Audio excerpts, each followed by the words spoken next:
She stood in front of the mirror on her 6th anniversary, wearing a silk dress she saved months to buy. The candles were lit. Dinner was still warm. He walked in after midnight, drunk, looked at her once. "You look like you're trying too hard. Go to bed." That was the last night she ever waited on him. Have you ever poured everything into someone, only to be told you're never enough? Have you ever been made to feel invisible in a relationship that's supposed to see you the most? Have you ever questioned your worth because someone else refused to recognize it? Mireia gave Colton Wolfe 6 years of her life, and in return, he gave her silence, shame, and a long list of things she'd never be. He called her ugly, said she was not the type men stare at. He thought he'd broken her spirit. What he didn't know was, he'd only awakened it. By the end of this story, the world would know Mireia Bennett not as the wife of a millionaire, but as America's most beautiful model. And the man who once mocked her? He'd have to watch her shine from the shadows. If you've ever felt overlooked, underestimated, or unloved, stay with this story. Like, comment, and subscribe if you believe beauty is more than what the mirror shows. This one's for anyone who had to rebuild in silence. The wedding was like something out of a movie. A marble ballroom overlooking Lake Michigan. 100 guests dressed in silk and smiles. A groom in a custom-made tuxedo. And Mireia Bennett, the bride, standing in a lace gown so delicate it shimmered every time she moved. To everyone watching, she looked like the luckiest woman alive. She had just married Colton Wolfe, one of the youngest real estate tycoons in Chicago. He was rich, charming, and dangerously good-looking. His name alone could open doors. His smirk could stop a conversation. And his money? Endless. Mireia had met him at a real estate expo where she was helping her friend manage a booth. She wasn't supposed to be there long, just handing out flyers, answering questions. But Colton had walked up with a grin, asked who she worked for, and then ignored the brochures completely. "You don't belong behind this table," he said. She raised an eyebrow. "No?" He smirked. "You belong somewhere people can see you." It sounded like a line, but Colton said it like a fact. Mireia wasn't used to attention like that. She was the kind of woman people often missed in a room. Petite, soft-spoken, with rich brown skin and curls she rarely wore out. She didn't have the bold laugh or sharp walk of women who knew how to take up space. She had kindness, stillness, and eyes that saw everything even when she didn't speak. Colton called her refreshing. He took her to rooftop dinners, sent her designer shoes, flew her to Napa just to taste wine. Her friends warned her to slow down, but she was caught in the whirlwind, and Colton made her feel chosen. "I don't want a woman who needs to impress everyone," he once told her. "I want one who knows how to keep a man's home peaceful." At the time, it felt romantic. They married 8 months later. In the first year of their marriage, Colton praised her constantly in front of others. At networking dinners, he'd wrap an arm around her waist and say things like, "She's not flashy, but she's loyal," or "She's the kind of woman who doesn't chase attention." And that's rare these days. People nodded. Men smiled with approval. Women gave Mireia polite half smiles, then turned back to their champagne. At first, she took it as affection. He wasn't into loudness. He liked her calm. But behind closed doors, the compliments got quieter. And then, they shifted. The first time he criticized her, it was subtle. "You know, your face looks better without lipstick," he said while checking his reflection. "Too much color throws off your skin tone." She blinked. "Okay." The next time, it was harsher. "That dress makes you look wide in the hips. Maybe try something black instead." She laughed it off. At first, but the comments didn't stop. "Red doesn't suit you. Straighten your hair, it looks neater. Those heels make you look like you're trying too hard." So she changed, one piece at a time. Mireia stopped wearing red, tossed her favorite curls into a bun, stopped shopping for clothes she liked, and instead searched for what Colton might find appropriate. At dinner parties, he always looked sharp, and beside him, she became the shadow that smiled when prompted. Her friends began to notice. You okay? Her best friend, Renee, asked once. Mireia forced a smile. Just adjusting to married life. Colton's company, Wolf Capital, took off in year 2. He was closing deals faster than ever, buying up properties, hosting charity galas, rubbing shoulders with the city's most powerful men. Every event came with press, paparazzi. Mireia was always beside him, dressed to match. But she started to notice something. At every event, Colton flirted with women who looked nothing like her. Tall, blonde, edgy, loud. Women who walked into rooms like they owned them. Models, influencers. Once, at a fundraiser, he leaned in close to a woman in a low-cut dress, while Mireia stood a few feet away. When she confronted him later, his answer was dry. "You think I married you for your looks?" He scoffed. "You're not the type men stare at." That night, Mireia stood in the mirror and touched her cheekbones. Her skin, her eyes. She hadn't changed much since they met. But somehow, she felt unrecognizable. By the 3rd year, Colton was barely home. "Work," he said. "Meetings, conferences, trips to LA, then Miami, then New York." He left at dawn and returned at midnight. Mireia stopped asking questions. Whenever she did, it turned into a fight. "You want me to give all this up to babysit your feelings?" He snapped once. She stayed silent. She spent most of her days alone in their high-rise apartment. She tried hobbies, took a painting class, joined a book club. But Colton always made her feel silly for trying. "You have too much free time," he said. But when she asked about working, he shut it down. "People would think I'm not taking care of you." It was a trap. "Be quiet. Psst, don't embarrass him. Don't be too loud, too pretty, too anything." She started writing in a journal. Not about him, about herself, who she used to be, what she missed, what she wanted. She didn't know what for, only that something inside her was starting to stir. On their 5th anniversary, Colton was out of town. He sent her a necklace via courier, no card. No call. The following week, they had dinner with one of his investors. Mireia wore a dress she loved, soft pink, off-shoulder. He barely looked at her. After dinner, in the car, he muttered, "Next time, wear something more mature. You look like you were playing dress-up." She didn't respond, but she never wore that dress again. By their 6th anniversary, something in her had changed. She spent weeks saving for a silk dress, deep burgundy, one that hugged her shape and made her feel womanly. She spent hours making his favorite meal, roasted lamb, mashed potatoes, a bottle of his preferred red wine. The candles were lit. She waited. 9 p.m., 10 p.m., 11 p.m., midnight.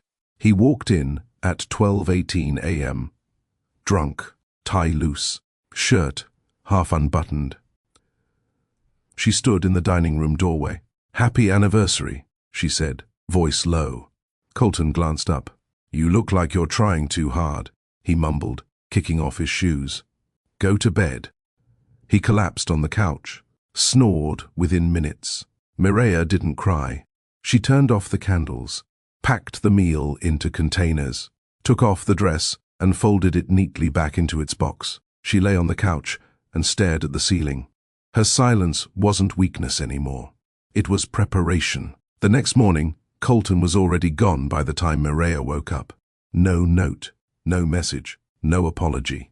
She stood in the kitchen staring at the untouched wine glasses, lipstick faintly smudged on one of them. The burgundy silk dress was still folded on the couch where she'd left it.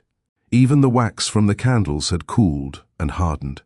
Her chest felt hollow, like grief had moved in and made itself at home. That morning she opened her journal and wrote one line, "This is not love." It wasn't the first time she had written something like that, but this time she didn't hesitate to underline it. Colton returned home late that night. He didn't ask where she was all day. Didn't ask about the food or the dress. He barely noticed she was even in the room. "I'll be in New York this weekend," he said flatly while scrolling through emails. "For business? Does it matter?" She didn't respond. He didn't wait for one.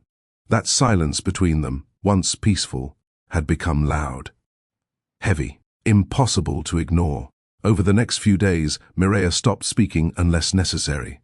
She cooked less, smiled less, walked slower. She watched Colton live in his world, a world where she was more of a fixture than a person.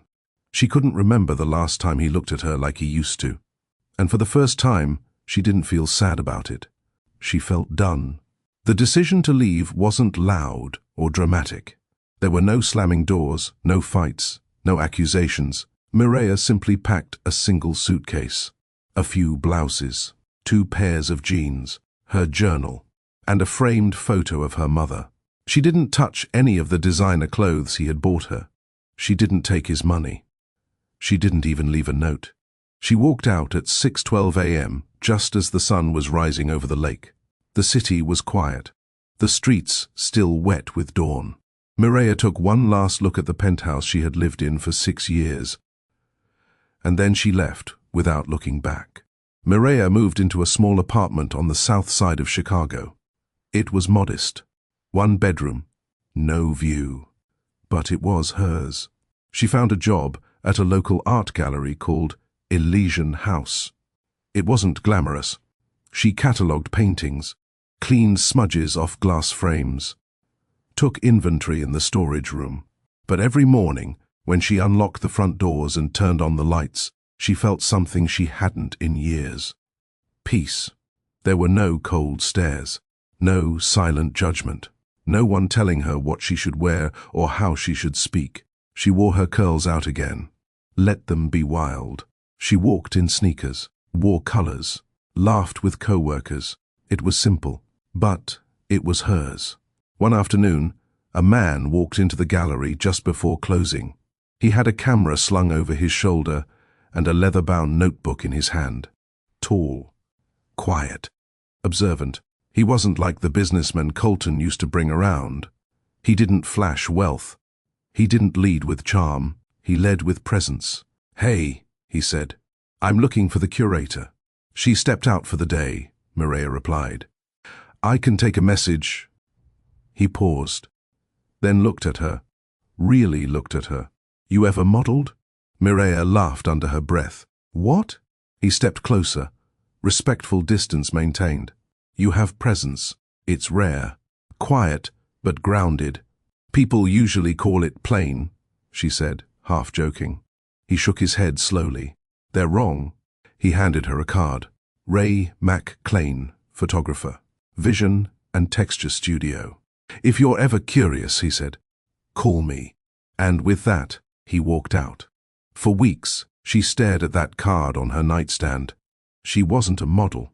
She didn't even wear heels anymore. She didn't know how to pose, didn't wear much makeup, didn't have any of the things models had. But Ray had looked at her like she was something worth noticing. So one morning, without telling anyone, she called.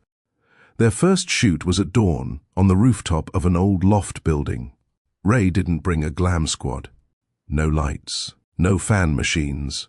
"Come natural," he'd said. "Exactly how you wake up." Mireia showed up in jeans, a white tank, no makeup. Her curls were in a loose puff. He adjusted the light reflectors. "Perfect," he murmured. She felt awkward at first, unsure where to look, unsure what to do with her hands. But Ray didn't rush her. "You don't have to perform," he said. "Just be." He asked her questions between shots. Not about Colton, not about modeling, about her. What makes you angry? What used to make you feel beautiful? What makes you feel invisible? No one had ever asked her those things, not even her husband. One photo from the shoot stood out. Mireia was standing near a ledge, arms wrapped loosely around herself. Sunlight hit her cheekbone. Her eyes looked tired but calm, her lips slightly parted, her curls free. Ray posted it with one caption, "She doesn't chase the light, she is the light." It got 15,000 likes in 4 hours. 2 skincare brands reached out the next day. Then, a clothing brand that focused on minimalist wear for women of color. And just like that, Doors started opening. Mireia didn't know what to call what was happening. She didn't call it revenge. She didn't call it a comeback. She just called it her life. For the first time, she was making choices that weren't filtered through someone else's approval. She took photos on her terms. She picked what to wear. She decided what to say yes to and what to leave behind. The modeling industry didn't scare her because she wasn't trying to belong. She already did. Mireia didn't scream. She didn't fight. She walked away with her dignity and built something louder than any argument, her own voice. If you're still here, drop a comment with if you believe the best kind of revenge is becoming everything they said you couldn't. And don't forget to subscribe. Mireia's glow-up is only getting started. Mireia's phone buzzed again. Another email. Another brand. Another offer. Since Ray's rooftop photo had gone viral, the messages hadn't stopped. Small brands, indie designers, skincare startups. Even a talk show producer reached out. Everyone wanted the woman with light in her eyes and fire in her stillness. It overwhelmed her. She had no manager, no agent, no clue how to price herself. She'd never signed a contract in her own name. Her face had once been something to hide. Now, it was being called marketable. And still, part of her flinched every time she looked in the mirror, because Colton's voice hadn't left her yet. She'd put on lipstick one morning before a test shoot and stared at herself. His voice echoed, low and sharp. Lipstick doesn't suit your face. Too much color on your skin looks cheap. She rubbed it off before she left the apartment. That evening, Ray noticed something. "You didn't wear the red," he said softly, flipping through his camera. She shrugged. Didn't feel like it. He looked up. "Or did someone once tell you not to?" She froze. Ray didn't press. He just nodded and adjusted the lighting. But something in her cracked open. Mireia had learned how to survive Colton's world. Smile in silence. Walk behind him. Lower her voice when he spoke. Never wear colors that drew attention. Stay invisible enough to keep the peace, but pretty enough to play the part of wife. It was death in soft doses. She remembered standing at the edge of their dinner parties, holding her champagne glass with both hands just to keep them from shaking. Women in tight dresses laughed around Colton.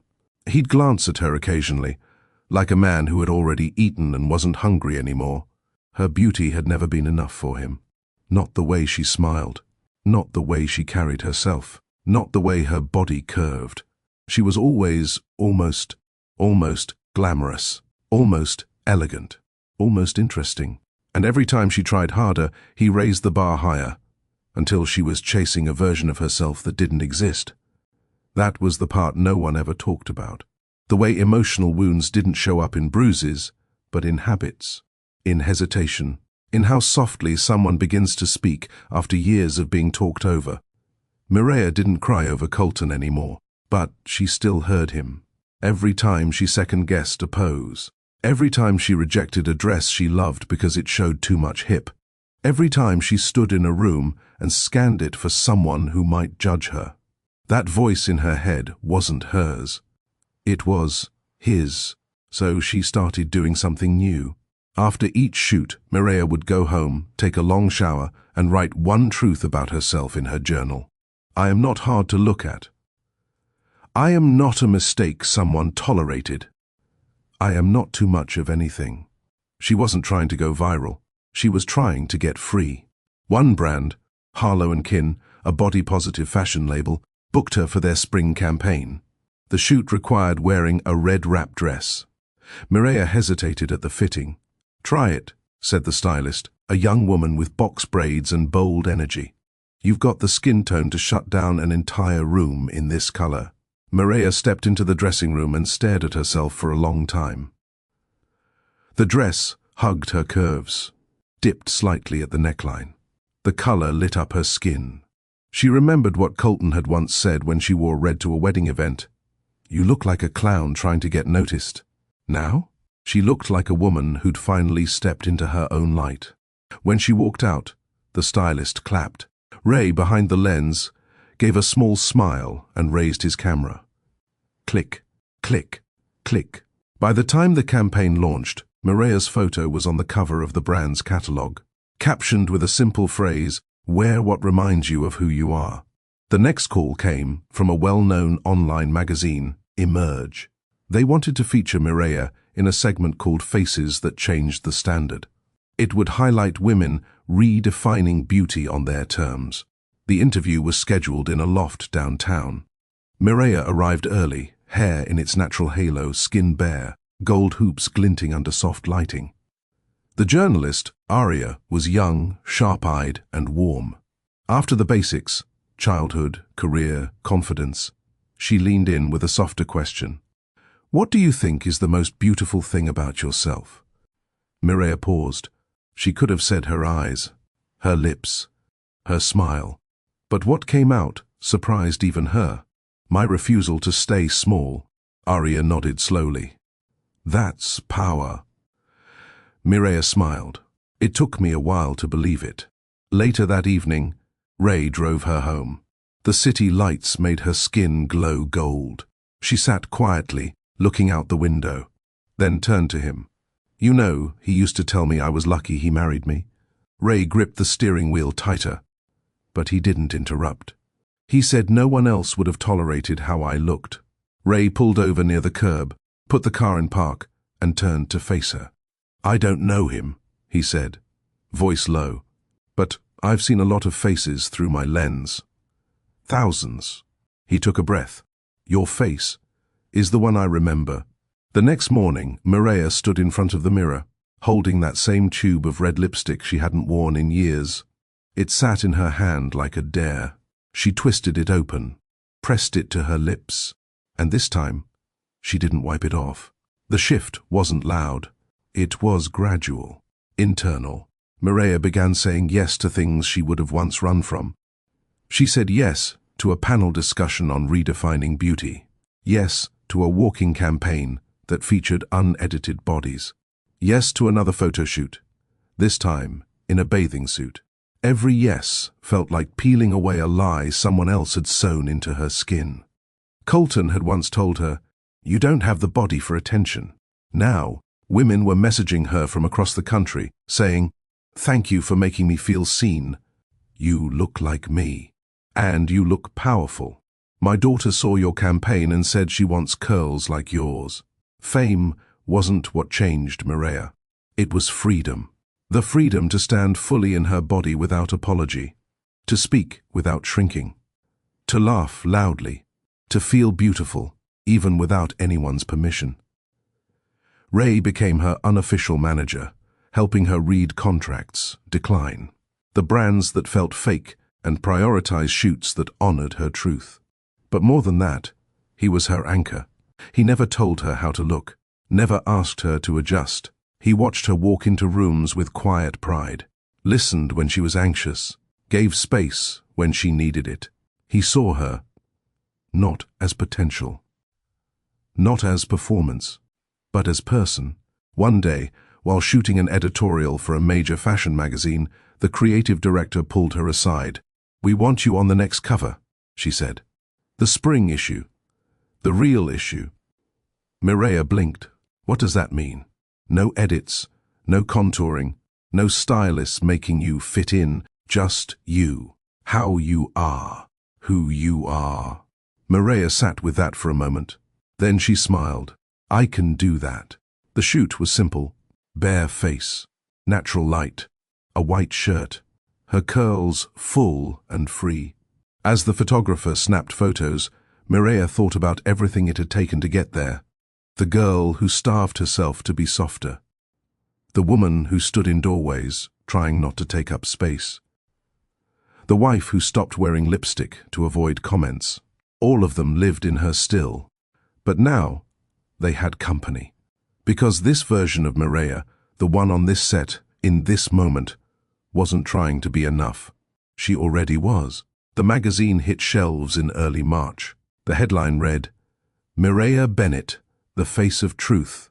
It sold out in 2 days. Social media exploded with praise. Her face was plastered across billboards in Times Square. She was invited to speak on news outlets, featured in a documentary series about modern womanhood, and signed a deal to publish a book of essays. And while all of that was surreal, it wasn't the moment that shook her most. That came 3 weeks later. She was invited to a private charity gala in New York City. Black tie, high profile, A-list guest list. Mireia wasn't sure she wanted to go, not because she was nervous about the crowd, but because of the name she saw on the guest list, Colton Wolfe. It had been nearly 2 years since she left him. She hadn't seen his face, hadn't heard his voice, hadn't once felt tempted to check up on his life. But now, they would be in the same room. She told Ray. He didn't flinch. "Do you want to go?" "I don't know. You don't have to prove anything," he said gently. "But you also don't have to run from anything either." She thought about that for days. In the end, she chose to go. Not for him, for herself. She wanted to walk into that room and know she didn't owe anyone softness, silence, or shame. She wore a black gown, elegant, fitted, backless. Her curls were swept to one side, her skin glowing under a soft shimmer. She didn't wear jewelry. She didn't need it. Ray stood beside her, tux crisp, eyes steady. They entered the gala with the ease of two people who knew exactly who they were. The cameras caught them instantly. Flash, flash, flash. Whispers spread like perfume. "That's her, Mireia Bennett. Did you see her cover? She's even more stunning in person." And then Colton saw her.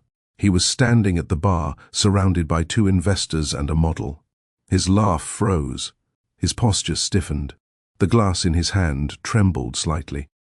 He didn't recognize her at first, but when he did, he blinked, eyes wide, like he'd seen a ghost in silk. Mireia caught his gaze from across the room. She didn't look away, didn't flinch, didn't shrink. She smiled. Not wide, not smug, just enough. Enough to say, "I'm not yours anymore," and never needed to be. Colton made his way over eventually. Of course he did. People like him always come back when the woman they thought they'd broken refuses to stay buried. "Mireia?" he said, almost unsure. She tilted her head. "Hello, Colton." He cleared his throat. "You look different." She sipped her water. "No, I look the same. You're just seeing me now." He laughed nervously. "Well, you always had potential. I always said that." Her face didn't move. "No, Colton, you always said I wasn't enough." He swallowed hard. "I mean, look, maybe we could catch up sometime. I've changed." "I haven't," she said. "And I like who I am now." At that moment, Ray stepped up behind her, placed a gentle hand at her back, said nothing. But everything in his presence made it clear she wasn't alone. Colton looked at Ray, then back at her. And that was when it hit him. She was no longer reachable, no longer moldable, no longer his. Mireia walked away from that conversation feeling nothing but clarity. Not anger, not pity, just peace. Mireia didn't cry after the gala. She didn't scream. She didn't call anyone to retell the moment Colton stood in front of her, looking like a man who just realized he'd thrown gold into the fire. She simply went home, took off her dress, tied her curls into a loose bun, and sat by the window with a cup of tea. She had seen the moment coming. She didn't fear it. She didn't rehearse it. But what surprised her most wasn't what he said. It was how small his words sounded now. The man who used to make her question the curve of her hips, the shade of her lipstick, the sound of her laugh. Now he was just another voice in a crowded room trying to reclaim relevance in a story that no longer belonged to him. The next day, her Vogue interview aired. It was simple, clean white set, soft lighting, no overproduction. Just Mireia, seated on a beige couch, hair natural, skin bare, gaze steady. The host smiled as she asked, "You've become a symbol for women learning to love themselves after rejection. What would you say to the man who once called you ugly?" Mireia paused, then answered calmly, "I'd thank him. Because he showed me what love is not, and without that, I may have never learned how to love myself. The clip went viral in under 2 hours. What followed wasn't just attention, it was a movement. Women stitched the clip with their own stories: abandonment, body shaming, emotional neglect, years of being silenced. Mireya's words didn't just go viral. They cracked something open. A single sentence gave shape to the pain many never knew how to name. And that, more than anything, became her legacy. Despite her rise, Mireya remained intentional. She declined campaigns that asked her to slim down slightly or wear a wig for mainstream appeal. She avoided interviews that only wanted the scandal and not the story. And she turned down an offer to appear on a reality show because, in her words, "I'm not here to entertain pain. I'm here to transform it." One afternoon, as she was packing for a speaking event in Los Angeles, her phone rang. It was Ray. "You have a visitor," he said, tone unreadable. "I'm not expecting anyone." "Well," she said, "her name is Yvonne Wolfe." Mireya froze. Colton's mother. Mireya hadn't seen or heard from Yvonne since the early years of her marriage. Yvonne was the kind of woman who wore power like perfume, elegant, reserved, born into wealth. She had never fully accepted Mireya, not because of drama, but because she couldn't place her. Mireya wasn't the daughter-in-law she imagined. She was too quiet, too modest, too unsure. Yvonne once told her at a dinner party, "Don't mistake silence for dignity. A wolf woman commands a room." At the time, Mireya had smiled politely and nodded. Now? She didn't flinch. When she arrived at the studio, Ray was waiting by the front door. He gave her a gentle nod, then stepped aside. Inside, Yvonne stood near a portrait wall, staring at a black-and-white photo of Mireya mid-laugh. "You didn't return my calls," Yvonne said. "You didn't leave any—" A pause. "You look different." Mireya tilted her head slightly. "No, I look the same. You're just seeing me now." Yvonne turned. Her eyes weren't sharp this time. They looked tired. "I came to apologize." Mireya blinked. "I should have stepped in," Yvonne said. "Colton was cruel, and I allowed it. I raised him to chase power and forgot to teach him how to hold people." Mireya said nothing. "I watched your interview," she added, "and for the first time, I understood what you must have felt all those years." Still, Mireya remained silent. Yvonne lowered her eyes. "I'm not asking for forgiveness, just understanding." Mireya finally spoke. "I used to pray you would see me, that you'd pull me aside, ask if I was okay, tell him to stop." "I failed you," Yvonne whispered. "No. You taught me that silence from women in power is just as damaging as words from the men they raise." Yvonne nodded slowly, then said something Mireya didn't expect. "If you ever choose to write your story, I'd like to be part of the accountability chapter." After she left, Ray found Mireya sitting in the back office, staring at her phone. He didn't speak right away. When he did, it was simple. "You handled that like a queen." She looked at him. "No," she said. "I handled it like a woman who finally knows her worth." Later that night, Ray cooked dinner. Something simple. Pasta with grilled vegetables, a bottle of red wine. Soft music in the background. They didn't speak much during the meal. They didn't need to. But after they cleared the table, Ray took her hand gently. "Do you still hear his voice sometimes?" Mireya looked up. "Yes," she said, "but it's quieter now." He nodded. Then, "Let me speak louder." They stood in the kitchen. The city outside was buzzing, and inside, something even softer was blooming. Ray leaned in. No rush, no performance, just presence. Their lips met. It wasn't fireworks. It was a mirror, a place to be seen. The next morning, Mireya woke up before sunrise. The room was still quiet, the sky outside barely lit. She lay still for a few seconds, listening to the hum of the city below and the soft rhythm of Ray's breathing beside her. Peace. It used to be rare. Now, it felt like home. She slipped out of bed, pulled on her robe, and stood by the window. Her reflection in the glass wasn't just a face anymore. It was a story. And every scar, emotional or otherwise, was a sentence she no longer apologized for. By mid-morning, she had 2 interviews scheduled, a photo shoot at 3, and a dinner event for a brand partnership. Her calendar was full, but her spirit felt light. Before heading out, she opened her journal and wrote, "I am no longer the version of myself built to survive him." She closed the book, smiled. That day's first interview was with a young digital magazine called Modern Women. They were doing a feature titled Beyond Beauty, Women Who Rebuilt Themselves. The interviewer, Ava, was in her 20s, bold, unapologetic, full of admiration. "You've become a symbol," she began, "but I'm more interested in the woman behind the symbol, the private version. What has this journey really been like?" Mireia leaned back in her chair. "I've had to break the habit of flinching at kindness. That was the hardest part." Ava blinked. "Flinching at kindness?" "Yes," Mireia said. "When you're used to backhanded compliments, real kindness feels suspicious. I had to retrain myself to believe I deserve gentleness." Ava didn't speak for a moment. Then she whispered, "That's the realest answer anyone's given me all year." Later at the photo shoot, Mireia wore an emerald green silk blouse tucked into high-waisted jeans. Her hair was pulled into a soft puff, minimal makeup, hoop earrings. The brand wanted honest beauty, not overproduction.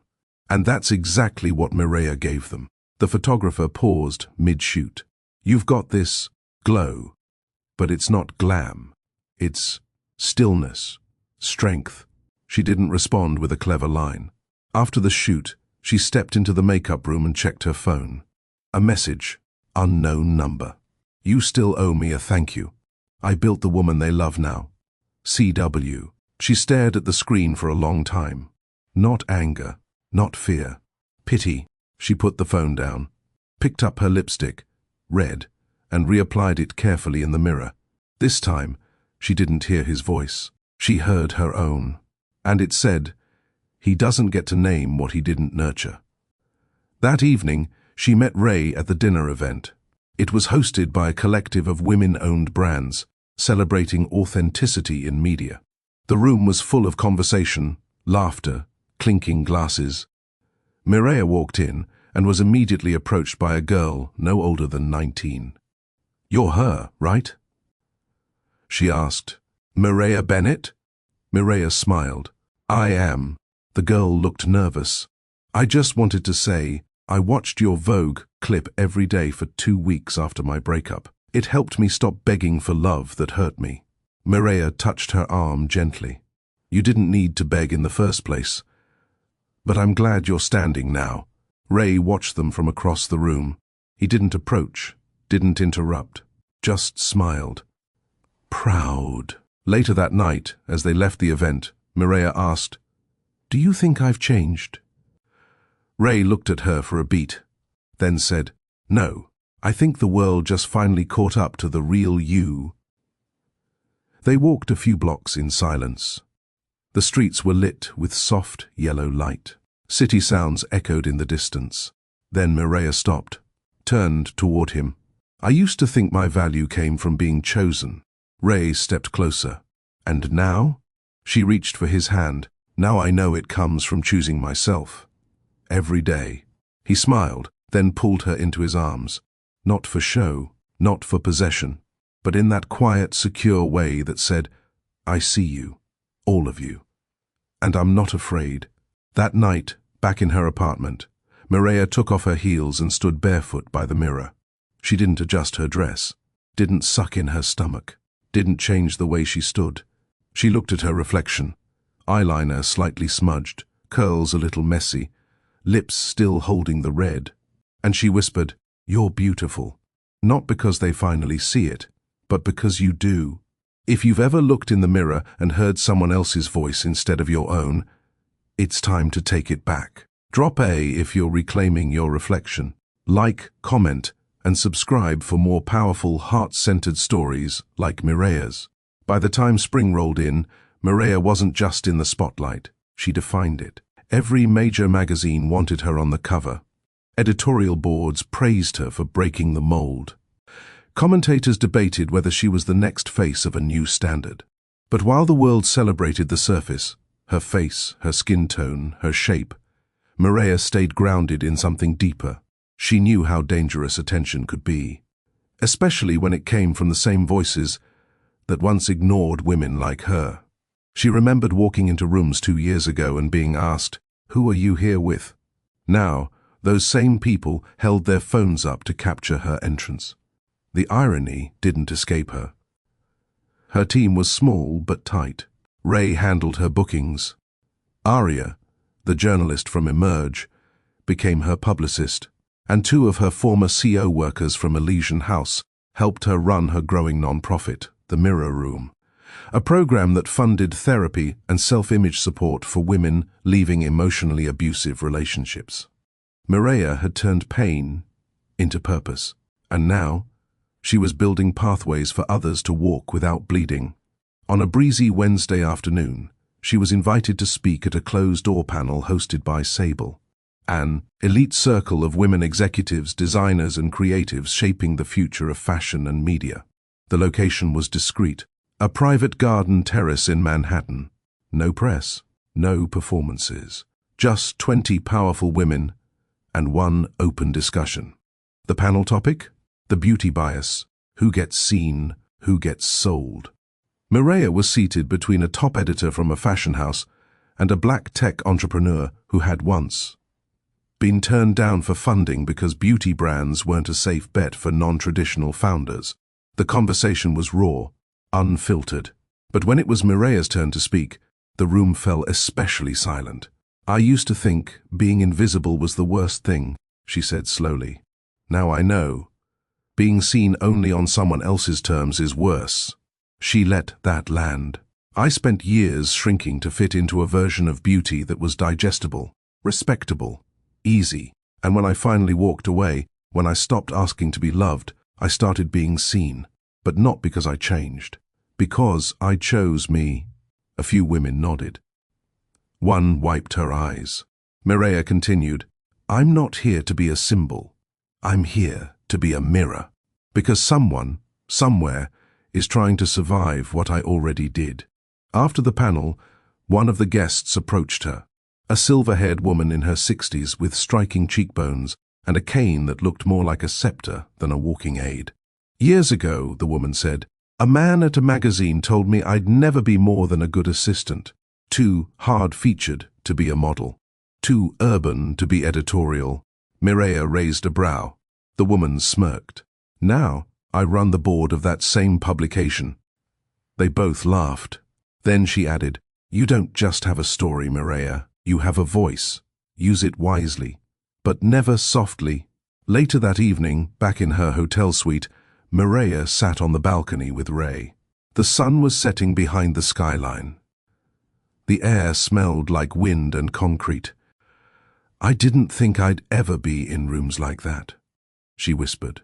Ray looked over. "You don't just belong in those rooms. You lead them." She smiled, but her eyes were somewhere else. He noticed. "What's on your mind?" She took a long breath. "It's starting to feel fast, like it could all go away if I stop running." Ray leaned in. "Then walk." "What?" "You don't have to run. Let the world catch your pace." The next morning, Mireille received an invitation that made her pause. A global fashion brand, Deverell, wanted her to walk in their annual showcase in Paris. The offer was life-changing. 6 figures, top billing, full creative freedom. But there was one thing. The creative director had once publicly questioned whether natural hair could ever be high fashion. It wasn't just a mistake. It was an intentional erasure. And now they wanted Mireille to headline the very campaign they once built on exclusion. Her phone buzzed again. "Aria, it's a huge platform, but you don't have to say yes. Your story isn't a prop. Ray, only do it if you're leading, not if they're using you as a fix." Mireia stared out the window. This wasn't about fame. It was about positioning. Would she be the face of change, or a checkbox for their rebranding?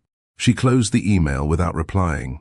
Sometimes, the most powerful move is no. Instead, she made a call to an independent black designer she admired, Zahara Blake, known for her bold, unapologetic runway shows that honored African and Caribbean roots. What if, Mireia proposed, we do something louder than a runway? Zahara was intrigued. A week later, the plan was in motion. They wouldn't wait for permission. They'd build their own platform. The venue was a reclaimed warehouse on the south side of Chicago. High ceilings, exposed beams, walls painted deep charcoal. It wasn't Paris. It wasn't Milan. It was louder than both, because this runway was intentional. The show wasn't just a fashion event. It was a statement, produced by Mireia and Zahara Blake, funded independently and titled Unfolded. No gatekeeping, no glossing over, just raw, radiant black beauty in all its forms. Instead of casting by industry standards, they cast from communities. Artists, mothers, dancers, burn survivors, queer women, women in wheelchairs, real bodies, real faces, no edits, no apologies. The invitation read, "This is not fashion, this is reclamation." The night of the show, the crowd was shoulder to shoulder, designers, journalists, college students, elders, and, surprisingly, celebrities. Word had spread, because when you stop asking for seats and build your own stage, the whole room has no choice but to look your way. Mireia wasn't opening the show, she was closing it. The final walk. The exclamation point. Backstage, she stood in silence as the music pulsed through the speakers. Models passed her with bold eyes and raised chins. Some smiled at her, some nodded. All of them walked like the ground owed them respect. Zahara stepped up behind her. "You ready?" Mireia nodded once. "This ain't just your walk," Zahara whispered. "It's all of ours." The lights dimmed. A single spotlight hit the center of the runway, and Mireia stepped out. She wore a floor-length gown made of woven crimson silk, adorned with gold threading that caught every beam of light. The neckline was clean, the back open. Her hair was styled in a massive, natural halo that stood as tall as her spine. She didn't walk fast. She didn't smile. She didn't perform. She walked like the world needed to catch up. Each step echoed like a chapter turned. When she reached the end of the runway, she stopped, looked out, looked directly into the faces of people who once wouldn't have let her in the building. And she bowed her head, not to them, to the girl she used to be. The room erupted. No slow clap, no awkward nodding, just thunder, cameras flashing, people standing, journalists writing headlines mid-tears. It was more than applause. It was release. After the show, Zahara hugged her so tight Mireia had to catch her breath. "You walked for every girl who was told to dim down," she whispered. "You burned the rulebook." Mireia smiled, her eyes glossy. "I didn't burn it," she said. "I rewrote it." That night, the internet didn't just react. It erupted. #Unfolded trended globally. Clips of the runway were reposted by celebrities, activists, and everyday women alike. This is fashion. This is what visibility looks like. Not a moment. This is a movement. Even Deverell, the brand that once excluded her, posted, "We see you, Mireia Bennett. And we hear you." She didn't respond. She didn't have to. The next morning, Mireia met Ray at a quiet cafe downtown. No paparazzi, no makeup. Just her in an oversized hoodie and jeans, sipping a coffee with cinnamon. "You sure you want to be out in public today?" he teased, tapping his phone. "You broke the internet." She shrugged. "Let them scroll. I'm eating my toast in peace." He smiled, eyes fixed on her. "I know this sounds wild," he said, "but you look even more powerful off camera." Mireia looked at him for a long time. then placed her hand over his. Because I'm not performing for anyone anymore. Later that week, she visited the Mirror Room, the non-profit she built, and hosted a closed circle with 10 women currently navigating the early stages of emotional recovery.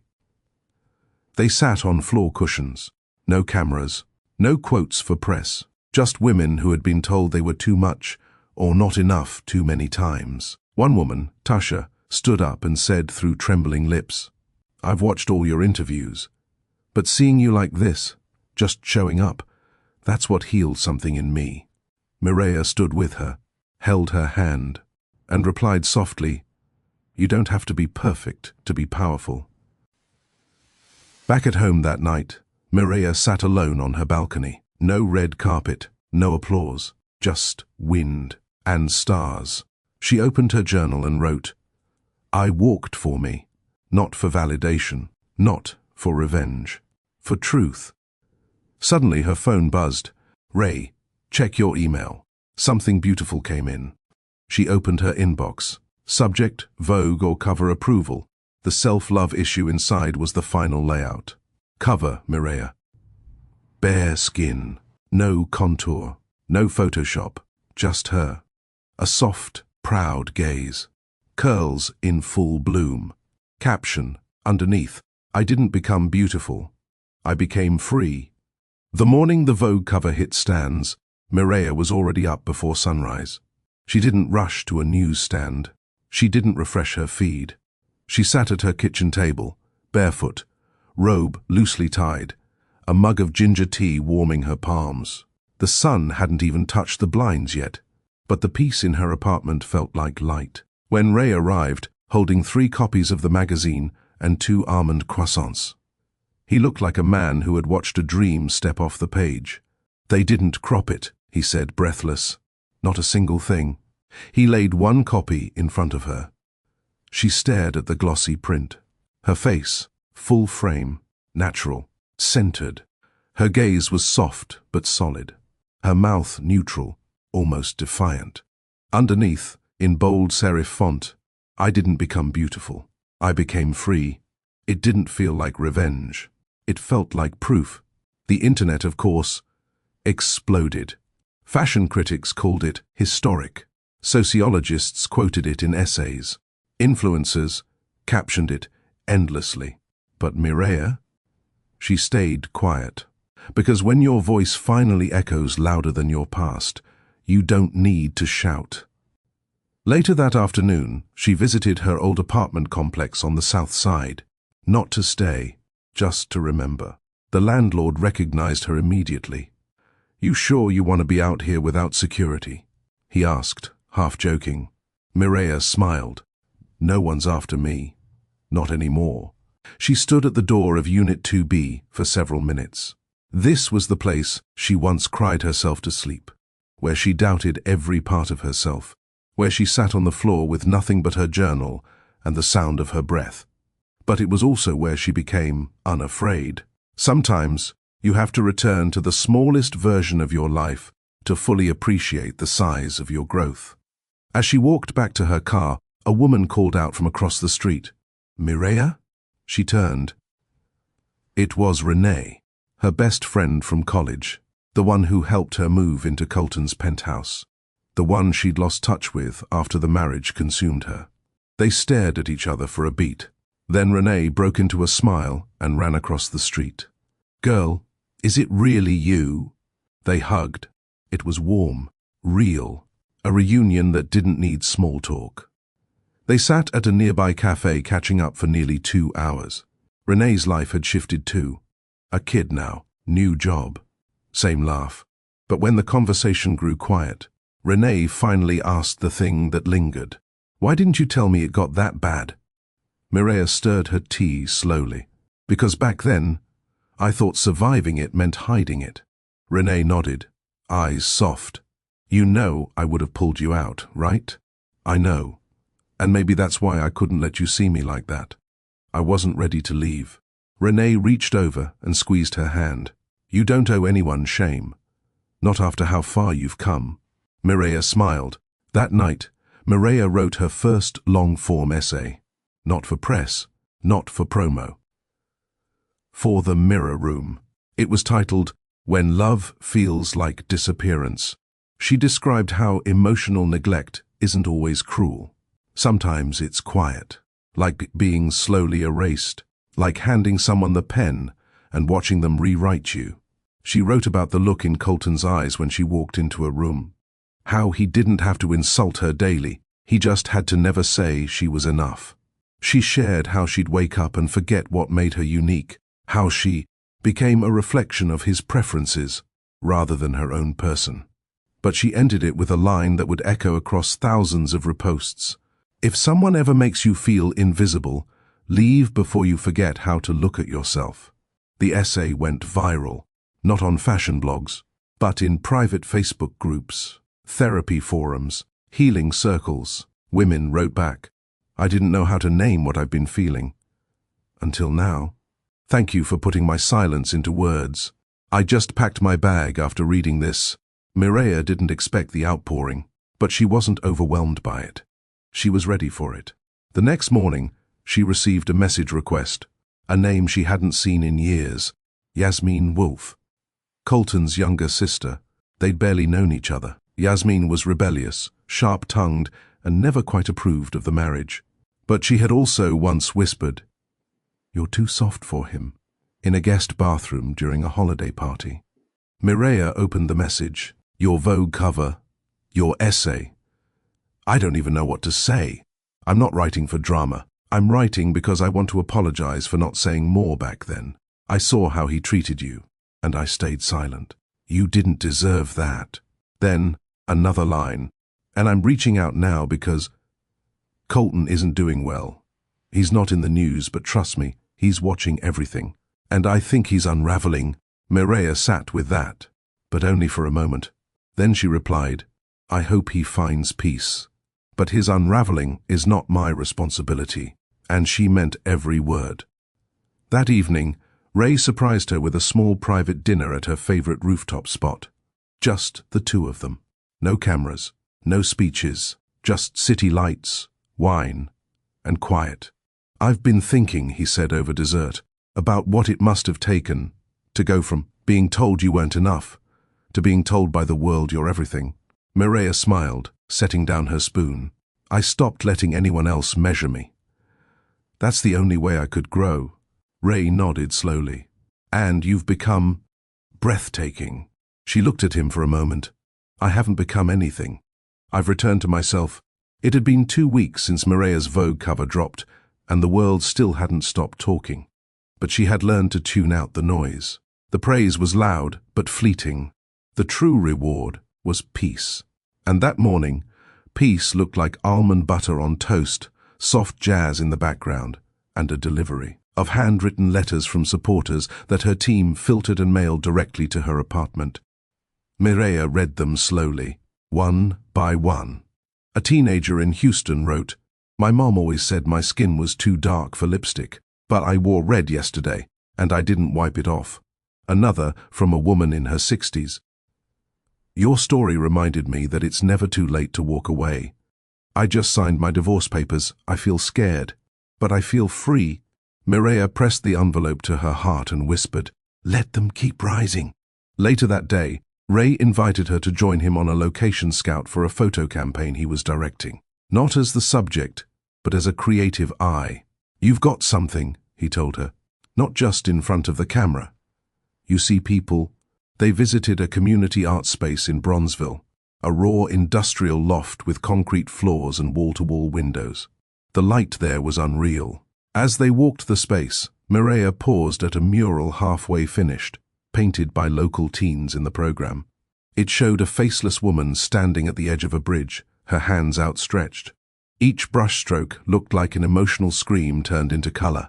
Ray stood beside her. "What do you see?" he asked. She stared at the figure for a long moment. A woman who finally decided not to wait for permission. That night, they stayed at the studio longer than planned. Mireia offered feedback on angles, movement, tone.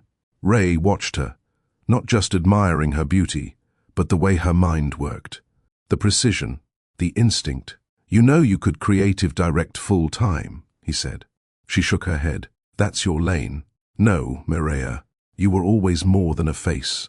I saw it the day you stood behind that gallery desk, pretending you didn't own the room. She turned to him, smiling. I wasn't pretending, she said. I really didn't know. Back then, I thought survival meant invisibility. Ray stepped closer, voice lower.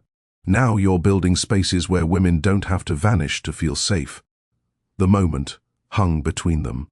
And then, his hand brushed against hers. Nothing rushed, just quiet gravity. By the weekend, the Mirror Room announced a new program, Unmute, a mentorship and healing initiative, pairing survivors of emotional neglect with creatives, businesswomen, and therapists across the country. Mireia was hands-on from the start. She didn't just show up for ribbon cuttings. She led closed support circles. She reviewed every match profile. She made sure every woman who entered didn't just feel heard, they felt seen. One afternoon, after a circle meeting, she sat with a woman named Lena, late 30s, newly separated, unsure of her next step. I don't even know what I want, Lena admitted. He always decided everything, what I wore, what I cooked, when I spoke. Mireia nodded gently. You're not confused, she said. You're just used to asking permission. Lena's eyes filled. How long did it take you to stop flinching when I looked in the mirror? Mireia asked. Longer than I thought, but shorter than staying would have cost me. Lena let out a shaky breath. And now? Mireia smiled softly. Now I answer to me. That evening, as she walked home, the streets buzzed with spring warmth. People out, kids playing, music spilling from apartment windows. A small voice called out from behind her, Mireia. She turned. A little girl, maybe 8, ran toward her, clutching a folded piece of paper. Her mother trailed behind, embarrassed. I'm sorry, she insisted. Mireia knelt to the girl's level. I drew this for you, the girl whispered, handing her the paper. It was a drawing of a woman with big curly hair standing in front of a crowd, holding a sign that read, You are not invisible. Mireia's throat tightened. She hugged the girl gently. Thank you. I'll keep it forever. Later that night in bed, Ray read the latest draft of her essay for The Mirror Room aloud, while Mireia rested her head on his chest. Healing is not linear.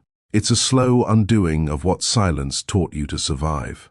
But the moment you hear your own voice again, that's when you know you've returned. He closed the laptop. She looked up at him. Does it read okay? He smiled. It reads like truth. The next morning, she received one final message, a letter forwarded from her agency. No sender's name, but she knew the handwriting. Colton, I saw the cover. I read the words. I'm sorry I couldn't love you the way you needed. I thought control was love. I was wrong. You look whole now. You look happy. And I hope that's real. I hope you never have to hide again. I know I don't deserve forgiveness, but I needed you to know. I see you now. She folded the letter once, didn't cry, didn't smile, just whispered, too late, and tucked it into a drawer she never planned to open again. Have you ever looked back at a version of yourself and thought, I almost stayed there. I almost forgot who I was? Mireia didn't just walk away from a man who called her ugly. She walked away from the lie that she had to earn love through silence, shape-shifting, or shrinking herself. And now, she's not just seen, she's centered. Not because she changed, but because she finally stopped apologizing for being everything she already was. If you've ever felt erased, overlooked, or reshaped by someone else, this opinion, this chapter is your reminder. You were never too much. They were just too small. Drop A in the comments if you're reclaiming your voice, your image, your truth. Like this video if Mireia's journey mirrors something you've lived through. Share it with someone who needs this reminder. And don't forget to subscribe, because her transformation isn't over. It started as a quiet morning. No emails, no interviews, no events. Just a Saturday where the world didn't ask Mireia to be anything but present. She made pancakes barefoot, hair wrapped, music humming low in the kitchen.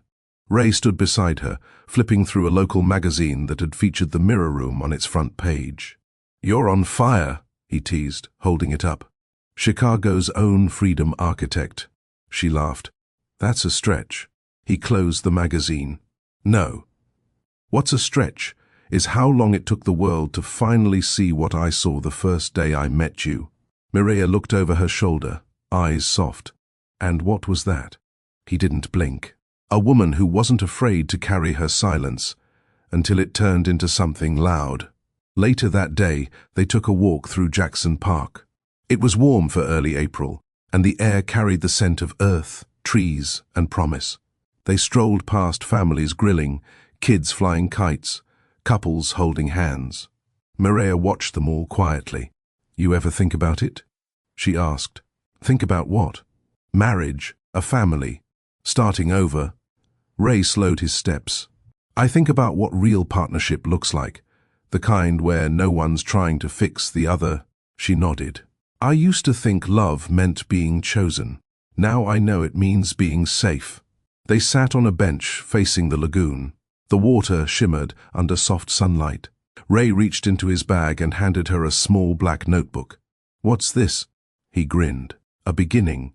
Inside were sketches, handwritten notes, plans for a photography exhibit, not of Mireya, but of the women from the Mirror Room programs. Title, Unseen Until Now. Mireya flipped through each page, jaw slowly parting. "You're going to do this?" He nodded. "We are." She blinked. "You want me to co-direct?" "I want the world to see what your healing looks like, in other people's stories." Her throat tightened. "I'm in." For the next few weeks, they met with local artists, selected stories, interviewed survivors, and curated visuals that didn't glamorize trauma, but honored resilience. It wasn't about capturing tears. It was about photographing the moment after, the way a woman breathes after leaving, the way she stands straighter, the way she dares to smile again. The process reminded Mireya that healing wasn't a brand. It was a decision, made daily. One evening, while reviewing photo submissions, Mireya came across an image of a woman standing in a thrift store mirror. No filter, no posing, just her, holding a red dress to her chest. Below the image, the caption read, "He told me red made me look cheap. Now it makes me feel like fire." Mireya stared at it for a long time. She didn't realize she was crying until Ray came up behind her and gently touched her shoulder. "You okay?" She nodded, eyes still fixed on the screen. "Yeah," she whispered. "I'm more than okay." A few days later, they hosted an open house preview of the exhibit. The warehouse was packed. Each photo stood tall on its own canvas, each woman beside her story. The walls breathed truth. When Mireya stood to give a short speech, she didn't prepare a script. She spoke from the part of her that used to live in silence. "We weren't broken," she said. "We were buried. And now, we're blooming." Thunderous applause followed. But what hit harder was a single voice from the back that whispered, "Thank you." After the event, as the warehouse cleared out, Ray pulled her aside. "I've been thinking," he said, hand in his pocket. She raised an eyebrow. "About?" He stepped closer. "About roots." He took out a small silver ring, simple, elegant, engraved on the inside with one word, whole. "I'm not asking for a ceremony or a headline. I'm asking if you'd keep choosing us." Slowly, freely, truthfully. Tears welled in her eyes. "Ray." He held her hand gently. No pressure, no rush, just presence. Mireya didn't need time. She already knew. Yes, they didn't tell the world. They didn't post it. They didn't announce it with captions or filters. They just went home, made tea, and danced barefoot in the living room. Because sometimes the greatest moments aren't the loud ones. They're the quiet ones where love finally feels like rest. The morning after the exhibit, Mireya woke up to sunlight spilling across the floor like gold. She lay still for a while, listening to Ray's slow breathing beside her, watching the light touch the walls they'd painted together last month. In this apartment, nothing was perfect. The floorboards creaked. The kitchen cabinet still stuck, but it was theirs. It felt lived in, trusted. And so did the love they shared. They spent the next few days in quiet joy. No interviews, no campaigns, no noise. Ray picked wildflowers from the park down the block. Mireia cooked barefoot, singing softly. He'd steal bites from her spoon and she'd roll her eyes, pretending to be annoyed. Peace lived in these moments, and she guarded it fiercely. One afternoon, as they lounged on the balcony watching the rain, Mireia scrolled through her email and paused. Subject: invitation to speak, the Women's Global Resilience Summit, Geneva, Switzerland. Her heart stilled for a second. Geneva, international stage. A keynote address, an audience of world leaders, policymakers, and thousands of women across industries. It was bigger than Vogue, bigger than any cover. It wasn't about modeling. It was about voice. She read the email out loud. Ray leaned forward. "You want it?" She nodded slowly. "Not for the attention, for the room." "Then take it," he said. "And take up space, like you were never allowed to." She said yes, not because it would prove anything, but because truth travels better when it stands tall. A month later, Mireia stood backstage at the Grand Palais in Geneva. The room was full, the energy electric.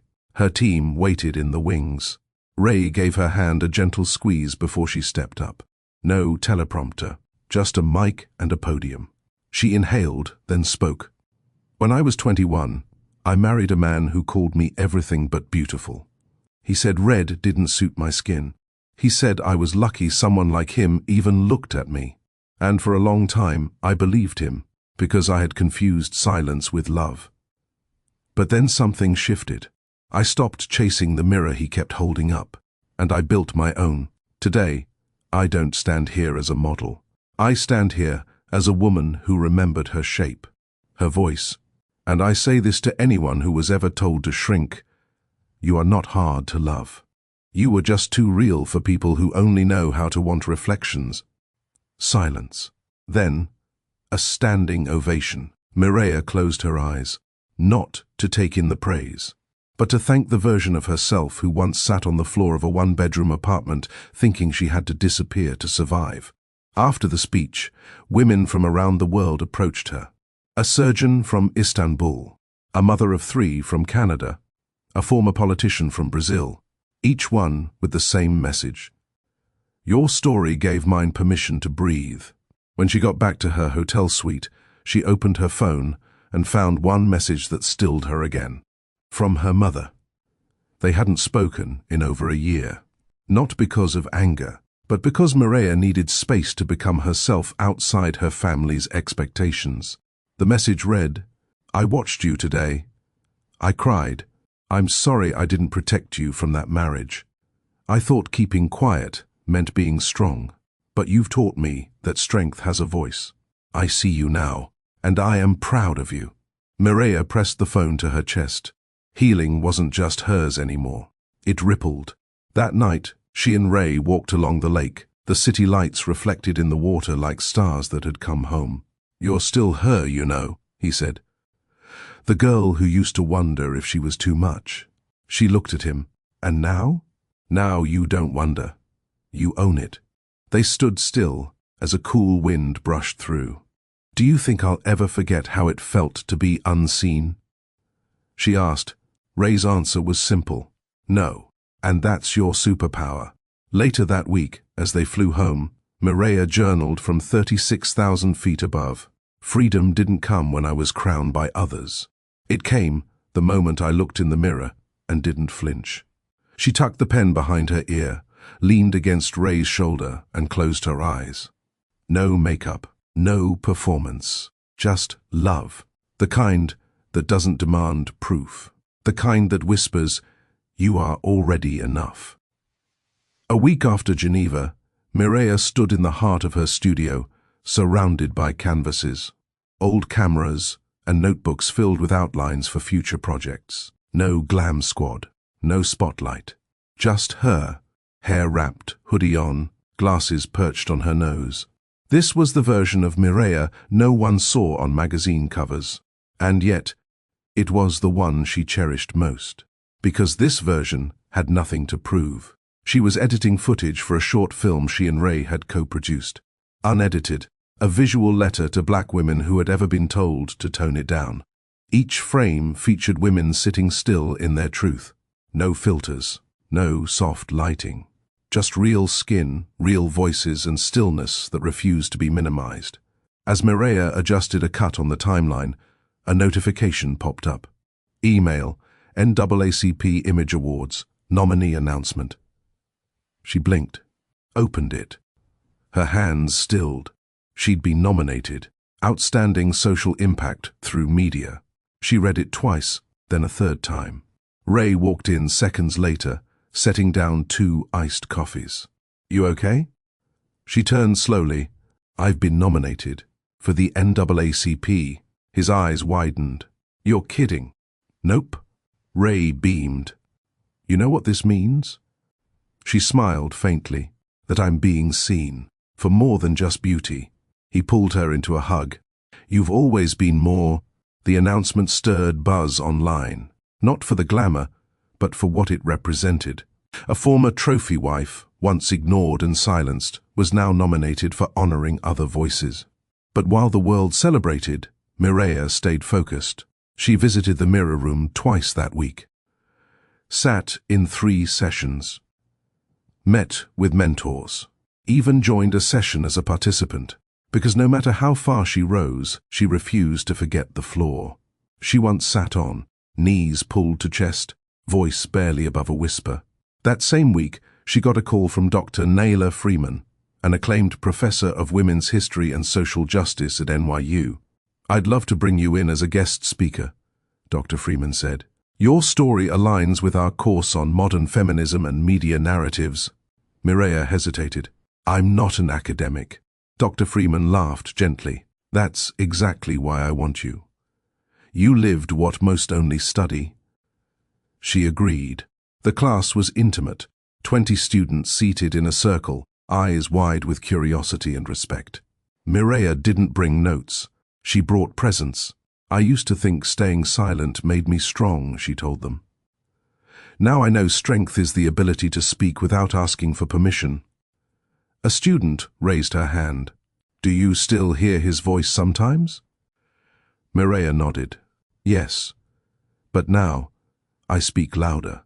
After the session, a girl with deep brown skin and twists walked up slowly. I used to shrink myself in every room, she whispered. But you just stood there, like the room owed you space. Mireia reached for her hand gently. You deserve every room you enter. And if the door doesn't open, build another. That night, Mireia found herself journaling again. The world saw me in Geneva. But I saw myself years ago, on a couch, heartbroken, makeup smudged, realizing that survival isn't the same as living. I started loving myself that night. Everything after? Just evidence. She paused, let the ink dry, then closed the book and rested her head back. The next day, she received another message that made her sit still. This one wasn't from a brand, or a journalist, or a fan. It was from Isaiah, Colton's best friend, the one who used to show up at business dinners with his arm around a different woman each time. They hadn't spoken in over 3 years. His message was short. He's in rehab, checked himself in 2 weeks ago, said you were the reason, not your fault. Your growth forced him to face his lack of it. Mireia didn't respond, but she did breathe deeper, not from pride, from closure. She and Ray took a weekend trip to Asheville. No plans, no events, just trails, hot springs and quiet mornings on the porch with coffee and cinnamon rolls. In the mountains, she walked barefoot on dewy grass, laughed freely, watched deer graze in the distance, felt the wind touch her face like a kiss from the past that no longer hurt. One evening, wrapped in a wool shawl, she asked Ray, "What do you think people remember most? The way I looked, or the way I left?" He thought for a second. "I think they remember the way you stayed soft, even when you had every reason not to." She leaned into his shoulder. I hope that's what lasts. 2 weeks before the NAACP Image Awards, Mireia received a call from the event's executive coordinator. Would you be willing to present an award? She asked, not just as a nominee, but as a woman whose story has inspired so many. Mireia paused. What award? The Emerging Voice in Advocacy category. Mireia smiled. I'd be honored. The days leading up to the event were a blur of fittings, travel, and prep. Stylists buzzed around her. Magazines requested interviews. Fans sent letters. But in the middle of the chaos, Mireia made one rule: no mirrors until the day of. She didn't want to obsess over how she looked. She wanted to focus on how she felt. Because this time, she wasn't stepping onto a red carpet to prove anything. She was walking into a room already whole. When the night arrived, the energy in the air was electric. Mireia wore a deep bronze gown that flowed like water with every step. Her hair was natural, styled in a soft updo with curls framing her face. She didn't wear flashy jewelry, only a small pair of pearl earrings that belonged to her grandmother. Ray walked beside her in a sleek, dark navy suit, hand in hers, calm in his eyes. As they stepped onto the carpet, reporters called her name. Cameras flashed, but instead of turning to pose, she paused, then pointed to the group of women standing just behind the barricade. Women from the mirror room, each one glowing, each one in a color they were once told not to wear. The media didn't expect it, but the moment went viral before she even reached her seat. Inside, the show began. Applause, music, speeches. Then came her moment. She walked on stage, calm, grounded, elegant. The lights warmed her skin as she stepped to the podium and addressed the crowd. For a long time, I thought I had to be perfect to be accepted. I thought my silence made me safe. But then I realized, true power doesn't come from being quiet. It comes from being heard without apology. This next award goes to someone whose voice shook rooms, because it came from experience, not performance. We don't need more perfection. We need more truth. She opened the envelope, read the name, and smiled.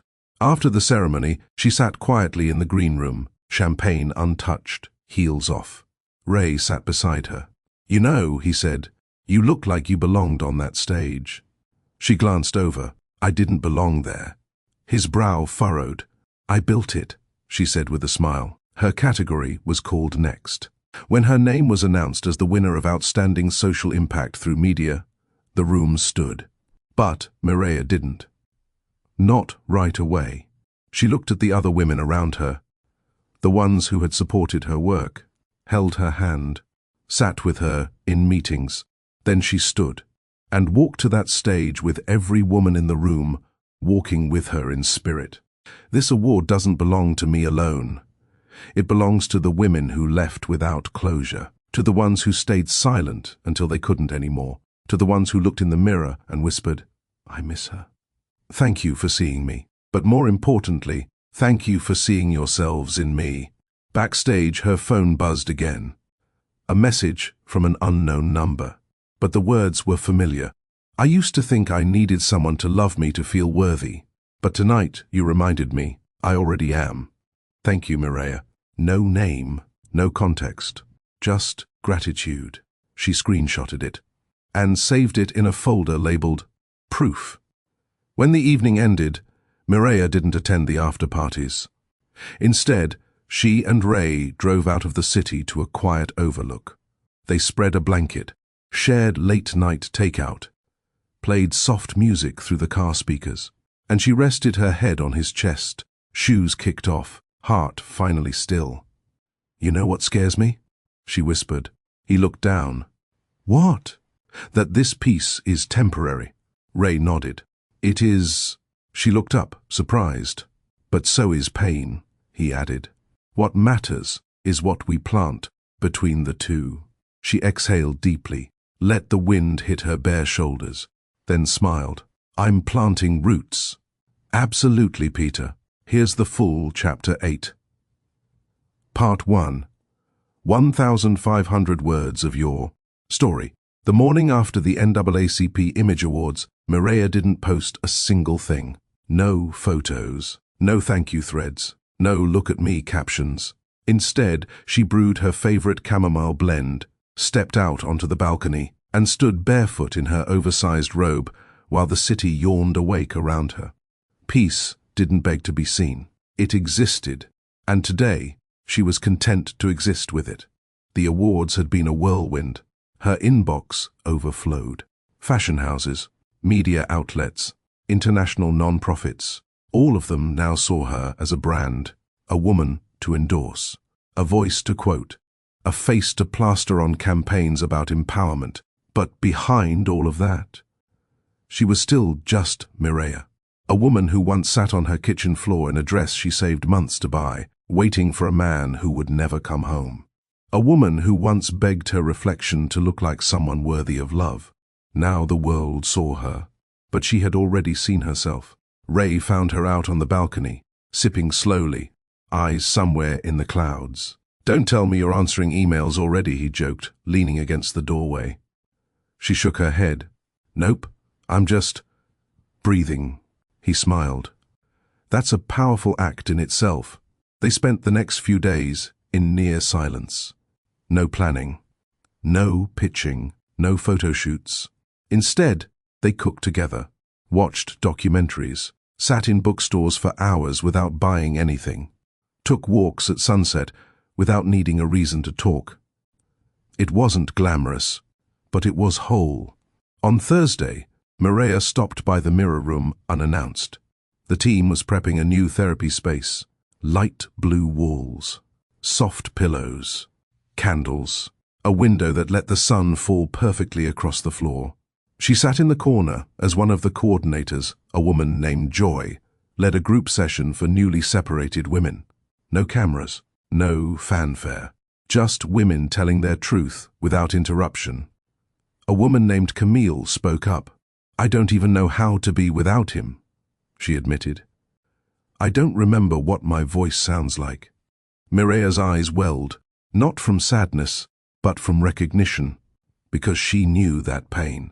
The pain of forgetting your own sound. After the session, Camille pulled Mireia aside. "You always look so certain." Mireia smiled. "Certainty didn't save me. Choosing myself daily did." Camille blinked. "Is that enough?" "It's more than enough. It's everything." Later that afternoon, Mireia took a cab to her childhood neighborhood. She hadn't walked those sidewalks in years. The corner store with the faded awning. The old man still selling incense by the bus stop. The mural with chipped paint that used to scare her at night. And then her mother's house. She stood across the street for a long time. And then, slowly, crossed. Her mother opened the door before she could knock. "Mireia." A pause.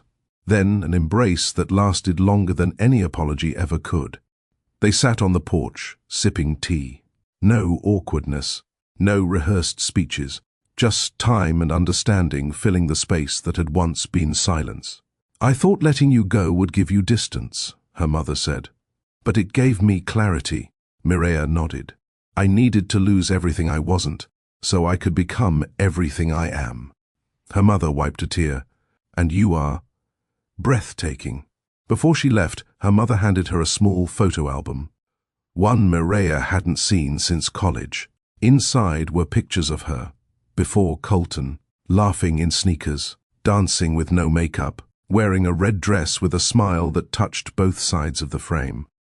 "Before the world convinced you to be small," her mother whispered, "you were already shining." That night, Mireia sat in bed flipping through the album. Ray beside her, his hand on her thigh, his presence, quiet, but grounding. "I used to think that version of me was gone," she said. "She's not," he replied. "She just evolved." She leaned her head on his shoulder. "I don't know what comes next." "You don't have to," he said. "You just have to keep choosing what feels true." She smiled, because finally, truth wasn't a performance. It was her rhythm. Mireia's days slowed down, but her soul started speeding up. There was no more pretending, no more chasing. She walked differently now. Not faster, just firmer. Every step said, "I know who I am." Her new campaign with a global skincare brand rolled out quietly. No bold slogans, no forced smiles. The tagline was simple: "This is my skin, I live in it, proudly." The ad showed Mireia barefaced, laughing, her curls untamed, a stretch mark visible on her collarbone. No editing, no polish, just presence. The comments under the ad weren't viral for shock.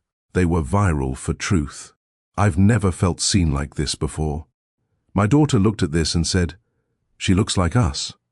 She's glowing in a way no product can fake.'" But Mireia didn't need the noise anymore. She didn't refresh the feed for likes. She didn't pace for praise, because now she walked in alignment. And alignment was louder than applause. One Saturday morning, Ray took her to a community college near the South Side. He'd been mentoring a small group of girls in the arts program. "They're curious, raw. They need someone who's been through the fire and didn't come out smelling like smoke," he told her. Mireia hesitated. "I'm not good at speeches." He smiled. "Don't speak. Show up. That's enough." So she did. She sat with the girls on folding chairs. Not in heels, not in glam, in sneakers, hoodie, barefaced, and the room lit up. One girl asked, "Do you ever feel like you're still her, the woman who got ignored?" Mireia paused. "I am her. I just love her better now." The questions got deeper. Did you forgive him? Did you ever feel ashamed? How do you stop comparing yourself to the old you? And Mireia didn't sugarcoat. "Yes, I forgave him, but not for him, for me, so I could stop dragging his words into my future. Yes, I felt ashamed, but shame dies when you name it out loud. I don't chase the old me. I honor her and move forward." By the end, one of the shyest girls whispered, "You make me want to stop hiding." Mireia smiled. "Then you already started showing up." Later, in the parking lot, Ray kissed her forehead and said, "You think modeling is your impact. But this is your legacy." She didn't respond, but her hand found his, and didn't let go. Colton hadn't reached out since the gala. He didn't need to. She wasn't in his orbit anymore, but his name came up during a radio interview. The host asked, "What would you say to someone who once saw you as less than?" Mireia answered plainly, "I'd say, thank you, not sarcastically, genuinely, because you showed me what I was not, and that cleared the path for who I truly am." The host blinked. "You're at peace with it?" "I'm not at peace with the past. I'm at peace with my part in it. That's the difference." Back home, she found a letter in the mail. No return address. Simple handwriting. It was from Colton. She didn't expect tears, but they came anyway. "You were always light. I was too blind to feel it. I used you like a mirror. When I didn't like what I saw in myself, I dimmed you. I don't expect forgiveness. I don't even expect a reply. I just wanted to say, I see you now, and I'm sorry for never looking." Mireia folded the letter, tucked it into a drawer, and whispered, "Too late." Not with bitterness, but with closure, because hearing an apology meant less than needing it. The next evening, Ray took her to the lakefront. It wasn't fancy. A picnic blanket, grapes, sandwiches, music from his phone. But the moment felt sacred. As the sun dipped low, painting the sky in every color Mireia once believed didn't suit her, Ray turned to her. "You ever think about tomorrow?" She looked at him. "All the time. And I'm not afraid of it anymore." He reached into his bag, pulled out a small box. Her breath caught, but he didn't open it. He handed it to her. "You don't need someone to complete you. You're already whole. But if you ever want someone to build with, I'm here. No pressure, no timeline." Mireia opened the box. Inside was no ring, just a note. "Let's write the next chapter together." She smiled. "Chapter 1 already began, didn't it?" He nodded. And she leaned into his arms, not for protection, not for validation, just because she wanted to. That night, she posted a single photo. Not glam, not posed, just her feet in the lake, the sunset ahead. Caption: she wasn't reborn. She returned. Months passed. Not quietly, not loudly, just steadily. Mireia didn't chase headlines. She wasn't trying to be the moment. She was building a life, one without performance. The studio where she first did her test shoots asked her to come back, not for a campaign, to mentor. Sit with them, the director said. The girls trust you because you've bled where they're bleeding. So she did. She met a girl with acne scars who hid behind scarves. Another who hated her wide nose.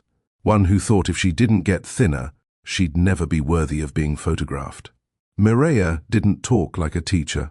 She listened. You don't have to shrink to be worthy of space, she told them. You don't need permission to take up light. Some of them cried. Others hugged her.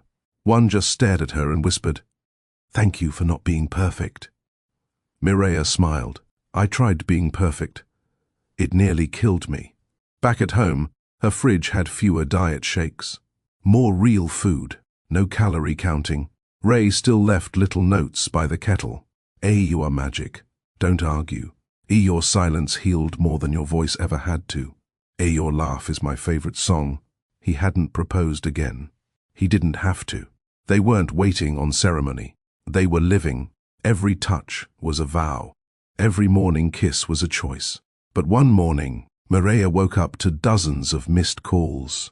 Her publicist, news outlets, even her mother. Colton's company had gone under. An internal expose leaked hostile work environment, toxic leadership, racial bias claims.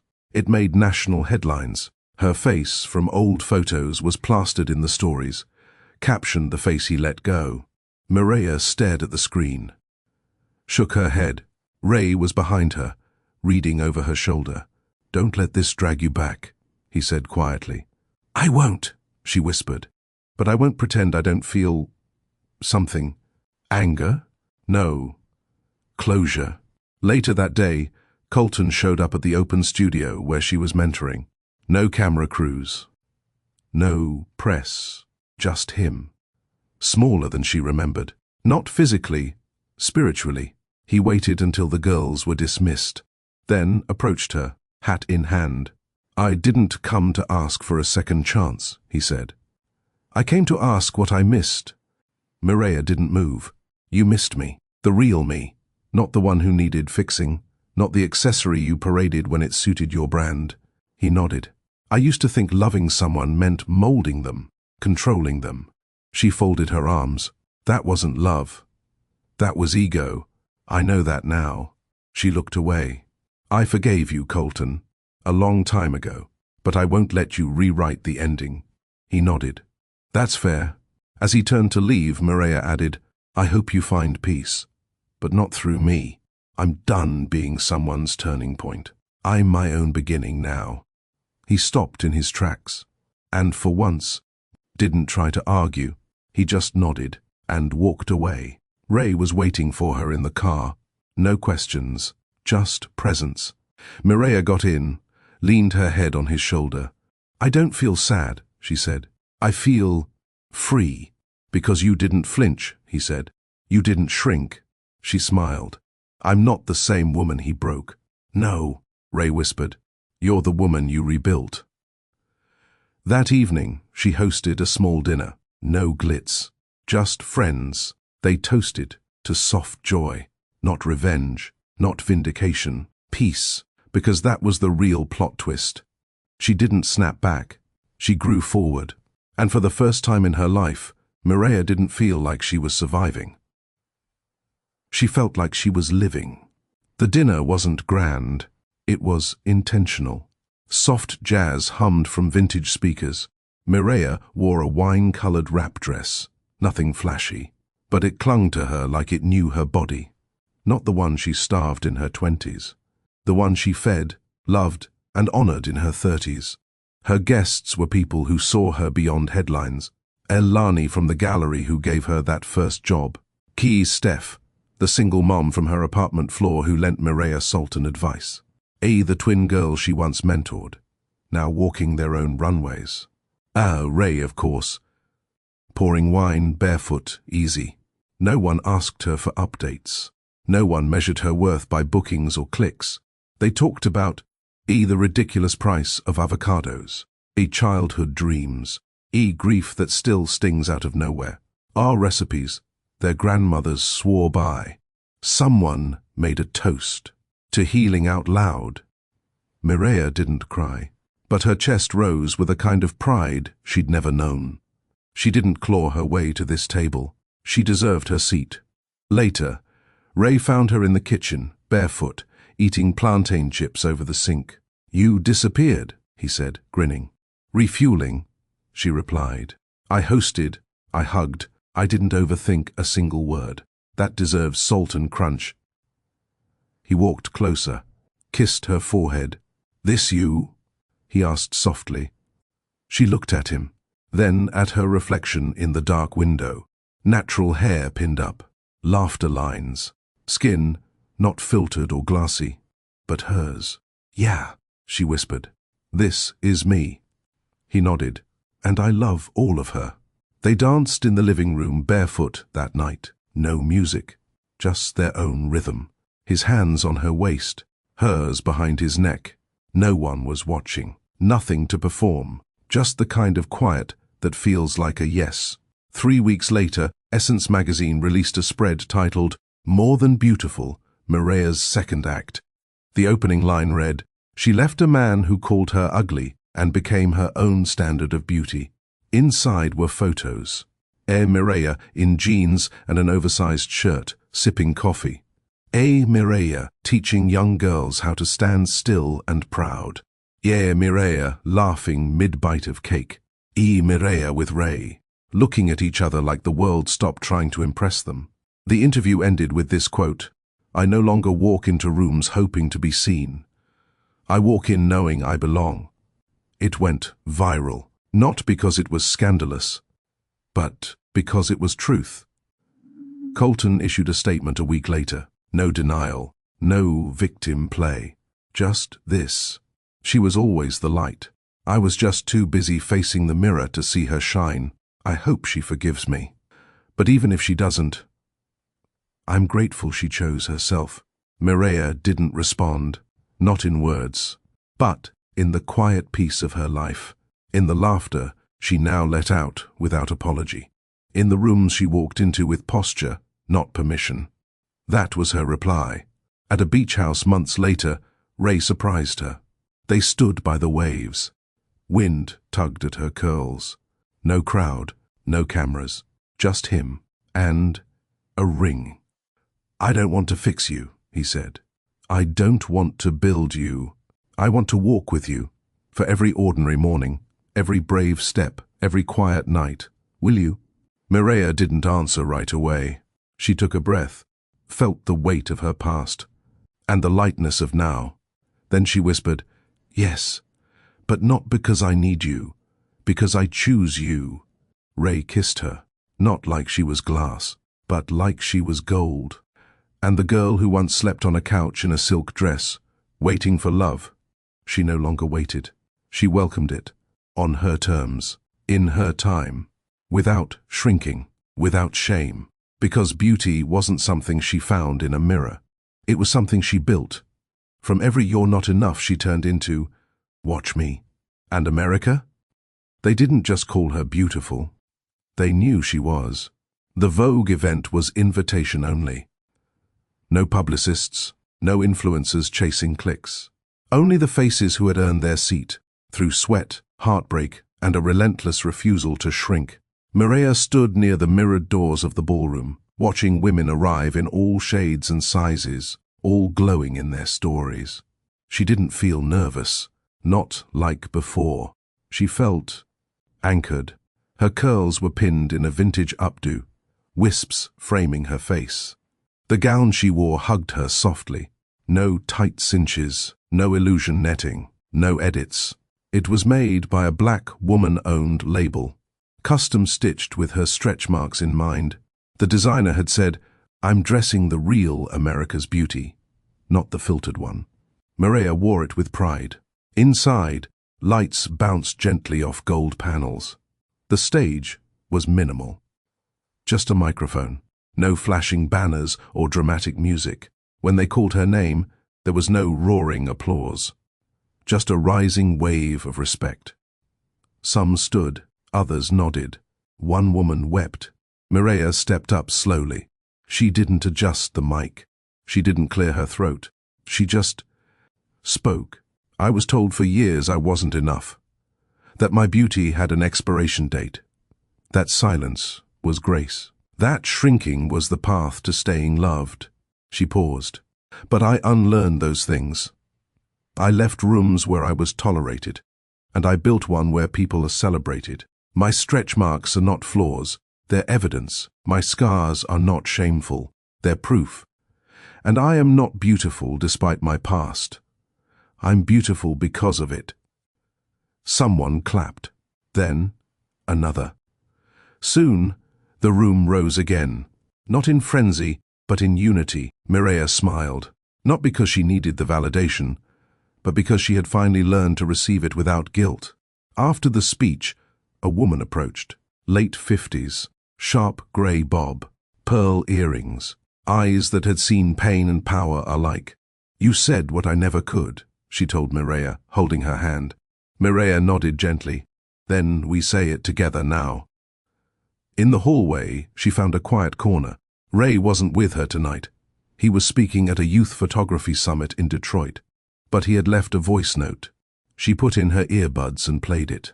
"You made the world pause today, babe. I hope you know that.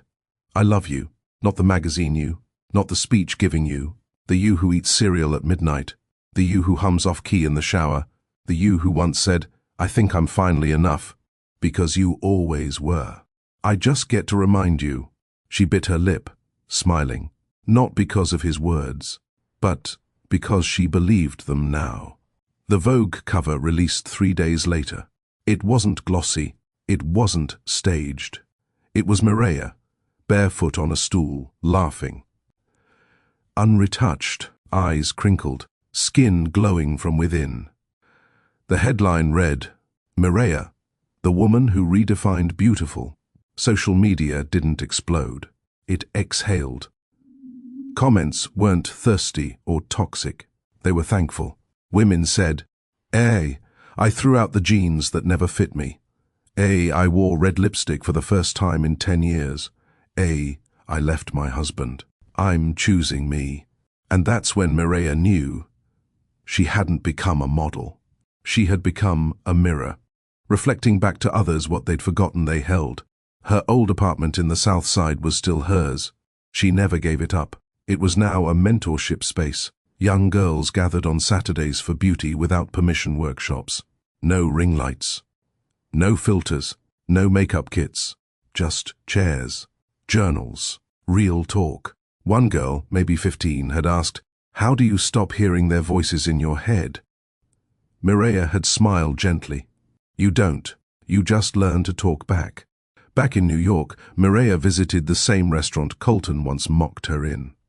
She wore a red jumpsuit, hair wild, face bare. The maitre d' blinked in recognition. "Miss Mireia," she said, "reservation under my name." He guided her to table 6, not table 9, where she once cried into a $200 plate of pasta. She smiled at the poetic twist.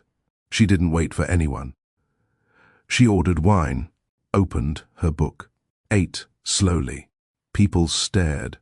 But this time, she let them. She liked being seen. Because now, she knew who they were looking at. And more importantly, so did she. A year had passed since the cover. Mireia's name wasn't just known, it was respected. But she hadn't chased fame. She chased meaning. And that's what made her unstoppable. Her runway debut had already happened months earlier. It wasn't in Paris or Milan. It was in Atlanta, on the basketball court of her old high school. The gym was packed with folding chairs and a banner that read, "You don't have to be picked, to be worthy. No flashing lights, no A-list guests, just girls from her block, aunties from her church, women who once stood behind retail counters, raising kids with no help. And when Mireia walked down that court in a handmade white dress, they stood. For her, not because she made it, but because she brought them with her. Colton watched it all unfold from afar. At first he ignored it, told himself she was a passing trend, that her real beauty would fade, like everything else. But it didn't. She got more interviews, more attention, more honors. But it wasn't just about looks. It was her message. Colton couldn't understand it. She hadn't chased revenge. She hadn't dragged his name or posted exposés. She had risen, quietly, and somehow, that haunted him more. He tried reaching out once, a DM, then a formal email, a request to clear the air and possibly collaborate. Mireia read it, and then deleted it, not out of spite, out of peace. Some people don't deserve a seat in your healed life, especially if they helped break the bones you had to rebuild. Ray had proposed in the most Mireia way possible. No ring flash, no staged photos, just a Saturday morning in their apartment. He made breakfast. She wore his hoodie. They were folding laundry. He looked over and said, "Let's do forever together. But the kind that's built, not borrowed." She looked up, eyes soft. "Yes," she whispered, resting her forehead against his. No cameras, no captions, just love, real and unfiltered. Their wedding wasn't publicized. They didn't need a headline. Just family, close friends, a backyard, some fairy lights, soft jazz, and vows that sounded like poetry.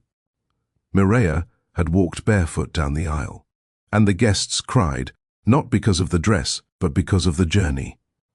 From being called ugly to redefining beauty, not for a magazine, not for a man, but for herself.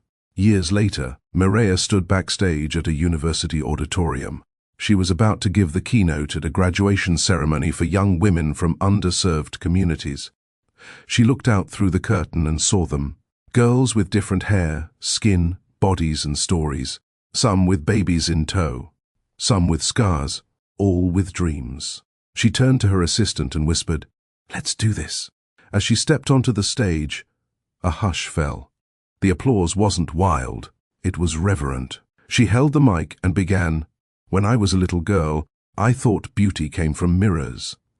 Later, I thought it came from men.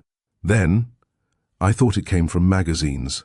But now I know, beauty comes from survival, from truth, from standing in front of the world and saying, 'This is me, exactly as I am, and I still choose love.'" The auditorium stood, not just for her, for themselves. For every moment, they felt unworthy. And every moment, they chose to rise anyway. Mireia walked off stage to tears, hugs and handshakes. But her eyes locked on one girl, skin the same tone as hers, hair wild and unbrushed, standing quietly in the back. She walked over. The girl didn't speak, just stared at her. Mireia crouched down and asked gently, "Do you know how beautiful you are?" The girl nodded slowly, then whispered, "Because of you." Mireia smiled through her tears. "No, baby, because of you. You were always enough. You just forgot for a while." That night, Mireia and Ray lay on the couch, limbs tangled. They weren't rich in a flashy way. They didn't chase headlines anymore. They chased moments. She looked up at him and said, "Do you think it was worth it? Everything I went through?" Ray kissed her forehead. "You didn't go through it. You grew through it. And now you're showing the world they can too." On her 35th birthday, Vogue featured her again, not for looks, but because she had just launched the Mireia Foundation, a program offering mental health support, scholarships, and body image workshops across the country. The tagline? "Beauty is not something to be found. It's something to be protected." And maybe that's the final truth, Peter. She didn't become America's most stunning model because of her face, her waistline, or her gown. She became it because of her heart, because she turned every insult into fuel, every rejection into a redirection, and every scar into something sacred. Her name wasn't just known, it was felt. And that's the kind of beauty that never fades. If Mireya's journey moved you, don't keep this story to yourself. Share it with someone who needs a reminder that their scars don't disqualify them, they define their strength. Leave a comment if you've ever been underestimated and came back stronger. Subscribe to Mr. Charles Stories for more real, raw, and inspiring narratives like this. Your support means everything. Let's grow this community, one powerful story at a time.